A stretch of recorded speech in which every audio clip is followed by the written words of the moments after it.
সবচাইতে বেশি জান্নাতে প্রবেশ করাবে যে আমল, বিষ্ণু বললেন এক হচ্ছে আল্লাহর ভয়, আরেক হচ্ছে সর্বোত্তম আচরণ। প্রিয় ভাইরা, ইসলামের মেজাজটাকে চিনে নেন, ইসলামের এসেন্সটাকে বুঝে নেন।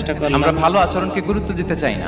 অনেক নামাজি লোক দেখবেন নামাজ পড়তে পড়তে কপালে কালো দাগ ফেলে দিয়েছে, বাসায় বউয়ের সাথে খারাপ আচরণ করে, খিটখিটে মেজাজের, প্রতিবেশীর সাথে শুধু ঝগড়া, কলিগদের সাথে ঝগড়া, মারামারি, দুঃসম্পর্ক, এরকম আছে না? নাই বলেন, আছে না? কিন্তু নামাজি, অনেক বড় হাজি, একদিনও কোরআন তেলাওয়াত মিস হয় না। তো এত ইবাদত করেও সে ইসলামের আসল এসেন্সটাকে ধরতে পারে না। বিষ্ণু বললেন সবচেয়ে বেশি জান্নাতে প্রবেশ করাবে যে দুটি আমল, একটি হচ্ছে তাকওয়াল্লাহ, আল্লাহর ভয়, আরেকটি হচ্ছে উত্তম আচরণ, সর্বোত্তম আচরণ। তো আমরা যেন উত্তম আচরণের অধিকারী হই, আমার স্ত্রীর সাথে যেন ভালো আচরণ করি, প্রতিবেশীর সাথে যেন ভালো আচরণ করি, ছেলে মেয়েদের সাথে যেন আমাদের অ্যাটিটিউডটা ভালো থাকে, আচরণটা ভালো থাকে, কলিগের সাথে যেন ভালো থাকে। বিশ্বনবীর আচরণ যেমন ছিল তেমন আচরণ যেন আমরা গড়ে তুলতে পারি। আওয়াজ করে পড়ুন আমিন। সুনানে আবু দাউদের এক